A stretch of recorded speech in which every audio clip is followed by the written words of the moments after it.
Hi అందరికీ, welcome to TT parenting tips.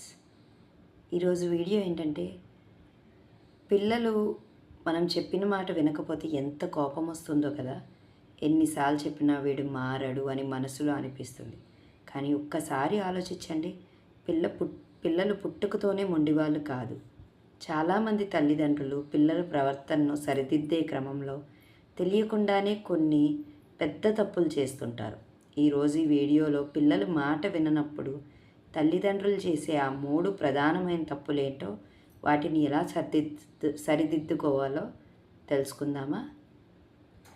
మొదటి తప్పు, అరవడం లేదా బెదిరించడం. మొదటి తప్పు, అరవడం లేదా బెదిరించడం. పిల్లల మాట వినకపోగానే మనలో చాలామంది చేసే మొదటి పని గట్టిగా అరవడం.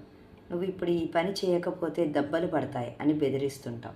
దీనివల్ల తాత్కాలికంగా భయపడి వారు ఆ పని చేయవచ్చు, కానీ దీర్ఘకాలంలో ఇది వారిలో భయం లేదా మొండితనం మాత్రమే పెంచుతుంది.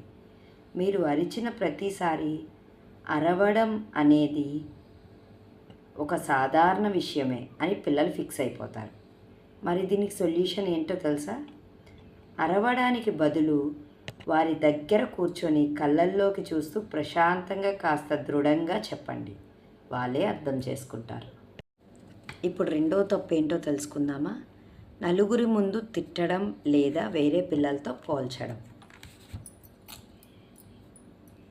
చూడు, పక్క ఇంటి బంటి ఎంత మంచిగా చదువుకుంటున్నాడో, నీకేం తక్కువ చేశాం అని పోల్చడం చాలా పెద్ద పొరపాటు. అలాగే బంధువులు లేదా స్నేహితుల ముందు వారి తప్పులను ఎత్తి చూపడం వల్ల పిల్లల్లో ఆత్మవిశ్వాసం దెబ్బతింటుంది. వారు మీ పట్ల గౌరవాన్ని కోల్పోయి మరింత తిరుగుబాటు ధోరణిగా ప్రవర్తిస్తారు. దానికి సొల్యూషన్ ఏమంటారు? వారు తప్పు చేస్తే నలుగురిలో కాకుండా విడిగా ఉన్నప్పుడు మాత్రమే ప్రేమగా అర్థమయ్యేలా చెప్పండి. పోలికలు అస్సలు వద్దు. మూడవ తప్పు, మన నియమాల్లో నిలకడ లేకపోవడం మరియు వారి మాట వినకపోవడం. మనం మూడు బాగున్నప్పుడు పిల్లలు ఎంత అల్లరి చేసినా వదిలేసి, మూడు అస్సలు బాగలేనప్పుడు చిన్న తప్పుకే తీవ్రంగా కోపడతాం. దీనివల్ల ఏది తప్పు ఏది ఒప్పు పిల్లలకి అర్థం కాదు. అలాగే వారు ఎందుకు ఆ పని చేయలేదో వినడానికి మనం సమయం ఇవ్వం. మనం వారి మాట విననప్పుడు వారు మన మాట ఎందుకు వింటారు?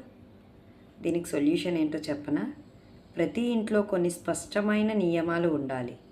మీ మూడ్తో సంబంధం లేకుండా ఆ నిబంధనలు పాటించండి. అలాగే పిల్లలు చెప్పేది ఓపికగా వినండి.